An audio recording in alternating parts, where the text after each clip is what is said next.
Wild Fermentation, the flavor, nutrition, and craft of live cultured foods. The updated and revised version by Sandor Elix Katz. Chapter 3, Cultural Homogenation, Standardization, Uniformity, and Mass Production. Part of the pleasure those McDonald's fries gave me was how perfectly they confined to my image and expectation of them, to the idea of fries in my head. That is, an idea that McDonald's has successfully planted in the heads of a few billion people around the world. Michael Pollan, The Botany of Desire.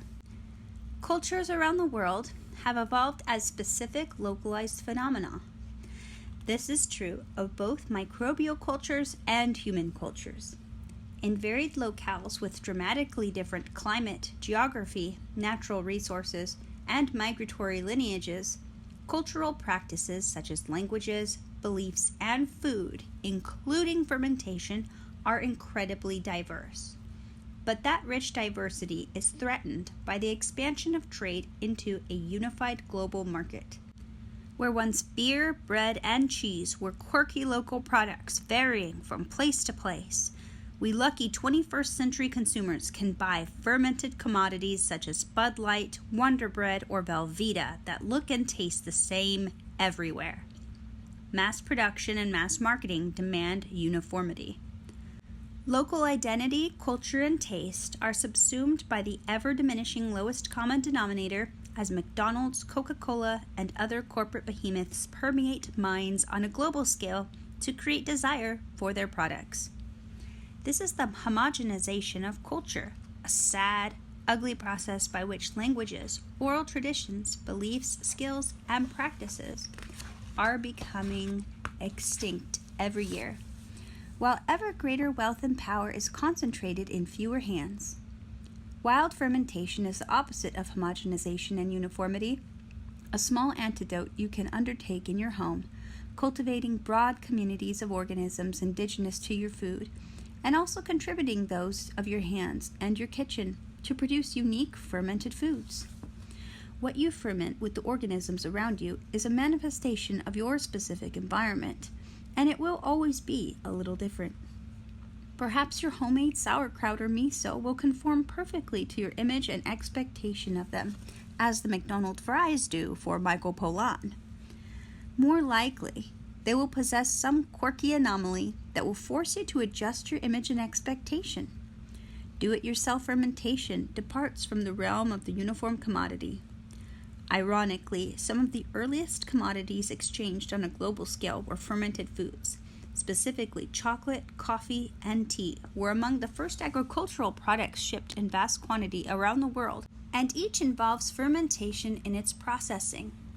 In 1985, I spent several months traveling with a friend in Africa, in Cameroon, not far from the town called Abong Mung. We met native people who took us on a trek through the jungle where they lived. We used bamboo poles for walking sticks and we waded through knee-high swamps.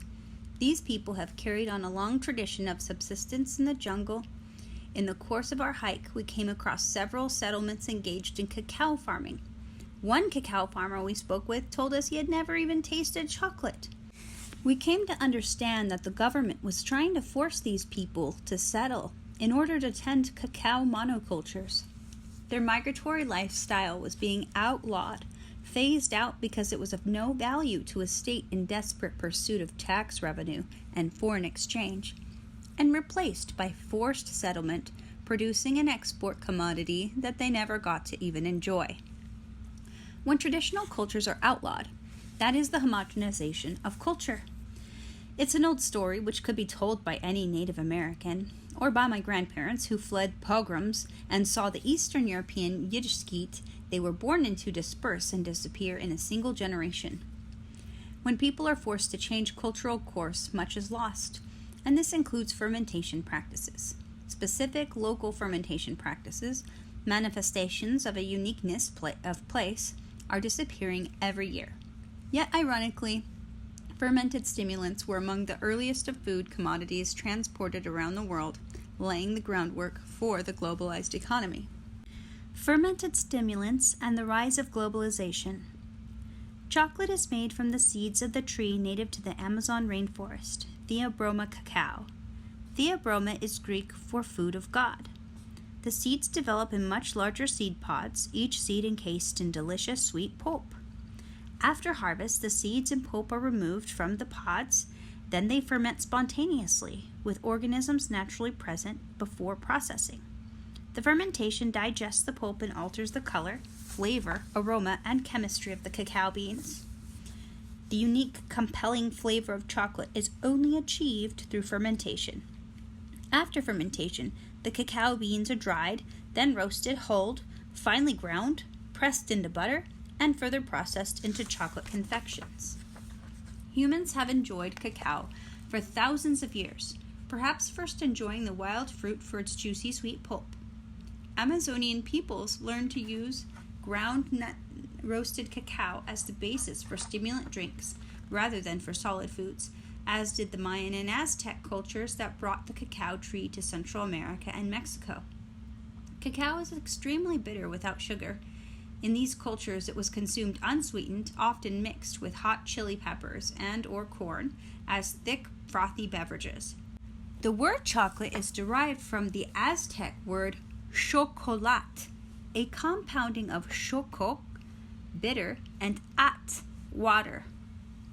Cacao was an important sacrament in Mayan and Aztec religious ceremonies.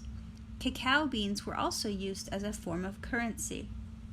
As soon as the Spanish encountered cacao in 1519, they began exporting it to Spain.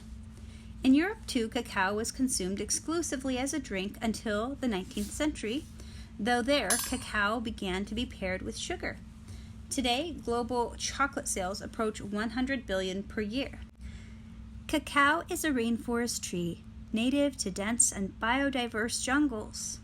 During a visit to Ecuador, I had the opportunity to harvest and ferment cacao at the Mashpi Agroecological Farm, a forest restoration project in the Mashpi Valley northwest of Quito, where cacao grows among palms, bananas, and an awesome array of native and exotic fruit trees.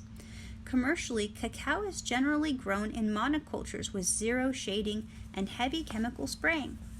The industry is in crisis with disease-threatening production.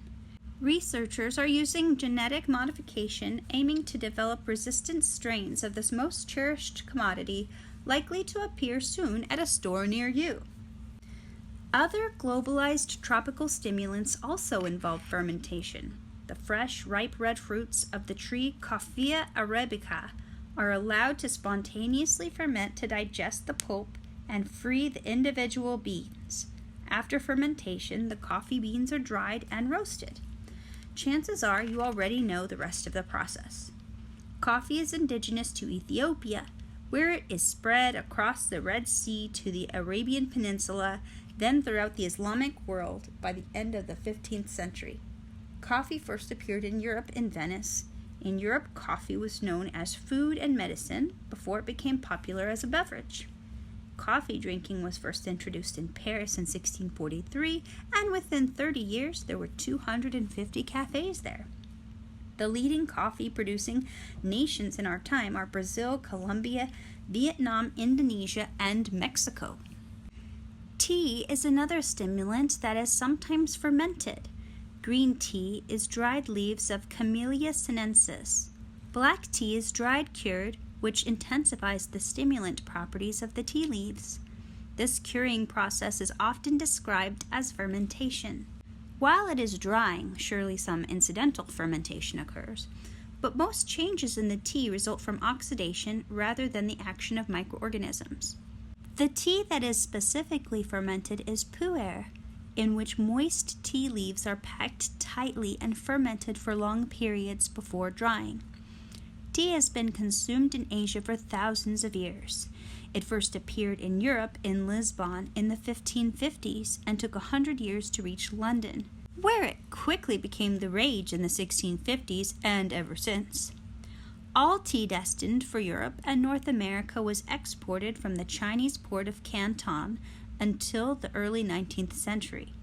Traders were not permitted inland, and the techniques of growing and fermenting tea were guarded as trade secrets.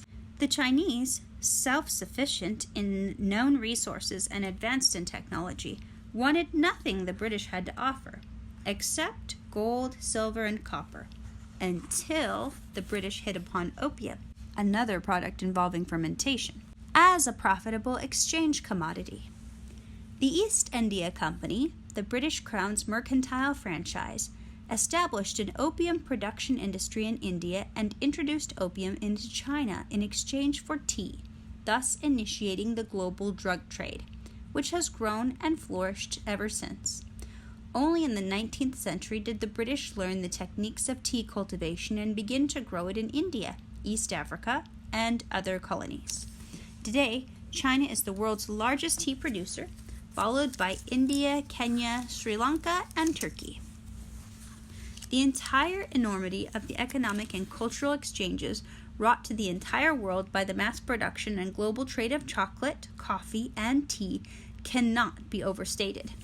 These stimulants, recognized today as addictive substances, were the ideal drugs of the Industrial Revolution. According to the ethnobotanist Terence McKenna, they provided an energy lift, enabling people to keep working at repetitive tasks that demanded concentration. Indeed, the tea and coffee break is the only drug ritual that has ever been criticized by those who profit from the modern industrial state. The other related commodity that rounds out the picture is sugar. Coffee, chocolate, and tea all made their appearance in England almost simultaneously, around 1650. Though all three stimulants had been consumed as unsweetened bitter beverages in their original cultural contexts, Europe married them to sugar and they became that important new mass commodities marketing partner.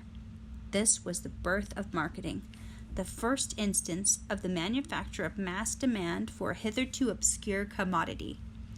Today, there appears to be no end to the products consumers can be convinced we cannot live without, but it is important to know that there was a beginning to this concept. The fashion for these hot drinks became a potent factor in the surge in sugar demand, notes historian Henry Hobhouse in his book Seeds of Change. Between the years 1700 and 1800, per capita sugar consumption in Britain increased more than fourfold, from an average of 4 pounds a year to 18 pounds. Sugar surrendered its place as luxury and rarity, and became the first mass-produced exotic necessity of a proletarian working class, writes Sidney W. Mintz in Sweetness and Power. Average people used more and more sugar and desired more of it than they could afford, while producing, shipping, refining, and taxing sugar became proportionately more effective sources of power for the powerful. Chocolate, coffee, and tea consumption increased similarly. Sugarcane, Saccharum officinarum, is native to New Guinea and spread as long as 8,000 years ago to other Asian tropics. Sugar was long known, traded, and used in the Middle East and to a lesser extent in Europe. Limited supplies were available, it was very expensive, and it was used as a medicine and as a spice, but not as a food as it is today. First the Portuguese and then the Spanish established their earliest colonial outposts beginning in 1418 as sugar plantations on Madeira, the Canary Islands, São Tomé, and the Cape Verde Islands in the Atlantic waters off the west coast of Africa. The location of the Atlantic Island sugar plantations established and institutionalized the west coast of Africa as the primary source of slave labor. As European empires colonized Caribbean and tropical American lands, they established much larger sugar and later other plantation economies with African slave labor. In the tragic course of recorded human history, it seems clear that slavery has existed in many different cultural contexts and been practiced in many different ways. Slavic people gave their name to the ancient institution of slavery, and contemporary accounts allege that slavery persists into the 21st century and can be found today on the cacao plantations of the Ivory Coast and elsewhere. But it was the sugar trade that established the systematic global racism of African slavery. As innovations in the refinement of sugar yielded a whiter and whiter product, the system of its production dehumanized people on the basis of dark skin. In symbol and in flesh and blood, sugar gave birth to the racist world order, the one that sadly persists and continues to systematically privilege white skin and penalize dark skin, devaluing black lives to such an extent that activists are forced to state the obvious, that black lives matter. Sugar and its associated stimulant commodities also gave birth to colonial rule on a global scale, with export-based agriculture. It does not make any kind of sense for the people or the land of any place to grow massive quantities of stimulants for export rather than diverse, nutritious food for local consumption. It only happens by the exercise of force, pushing people from the land that has sustained them. Initially, this was accomplished through slavery and direct colonial administration. In our time, the primary mode of domination has shifted to subtler instruments of global capital such as free trade agreements, the International Monetary Fund, the World Bank, transnational corporations, and the World Trade Organization. If the people who work the fields had any measure of control over the land they worked, they would be growing food to eat, not luxury stimulants for people on other continents. The first sweetened cup of hot tea to be drunk by an English worker was a significant historical event because it prefigured the transformation of an entire society, a total remaking of its economic and social basis, writes Mintz. We must struggle to understand fully the consequences of that and kindred events, for upon them was erected an entirely different conception of the relationship between producers and consumers, of the meaning of work, of the definition of self, of the nature of things. What commodities are and what commodities mean would thereafter be forever different. We consumers of the affluent West have come to take for granted a constant flow of pleasure-gratifying products from faraway lands at great cost of precious resources such as fossil fuels for shipping, land, which could be used to grow real food to feed people living on it, labor, which could be better directed towards local needs, and biodiversity. Resisting the commodification of culture. I have no grand plan to offer for resisting the insidious process of globalization, commodification, and cultural homogenization. The French sheep farmer José Bové, who became an international hero after he bulldozed a McDonald's in 1999, offers one possible model. McDonald's is merely a symbol of economic imperialism, writes Bové. It represents anonymous globalization with little relevance to real food. Waves of opposition to this commodification can be felt in all corners of the world. What specifically sparked his McDonald's action were the trade sanctions imposed by the United States on Europe for its ban on the import of hormone-treated beef. We reject global trade model dictated by the multinationalists, extorts Bové. Let's go back to agriculture. People have the right to be able to feed themselves. If you tried an action like Bové's in the United States these days, it would probably be branded as terrorism. We cannot resist the homogenization of culture by overpowering it. Yet, we must not resign ourselves to it. Resistance is everywhere at the margins, where the people who manage to avoid succumbing to mainstream cultural currents come together. In the margins, we create and support diverse alternative cultures that express our various needs and desires. Resistance takes place on many planes. Sometimes it must be dramatic and public, but most of the decisions we're faced with are mundane and private. What to eat is a choice that we make several times a day, if we're lucky. The cumulative choices we make about food have profound implications. Food offers us many opportunities to resist the culture of mass marketing and commodification.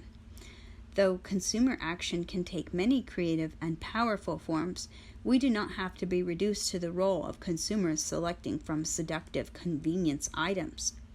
We can merge appetite with activism and choose to involve ourselves in food as co-creators. Food has historically been one of our most direct links to the life forces of Earth. Bountiful harvests have always been occasions for celebrations and appreciation of the divine.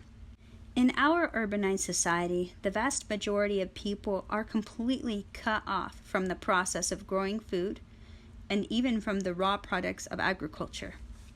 Most Americans are used to buying and eating food that has already been processed in a factory. Both eater and eaten are thus in an exile from biological reality, writes Wendell Berry. And the result is a kind of solitude, unprecedented in human experience, in which the eater may think of eating as first a purely commercial transaction between him and a supplier, and then as a purely appetitive transaction between him and his food. Industrially produced food is dead.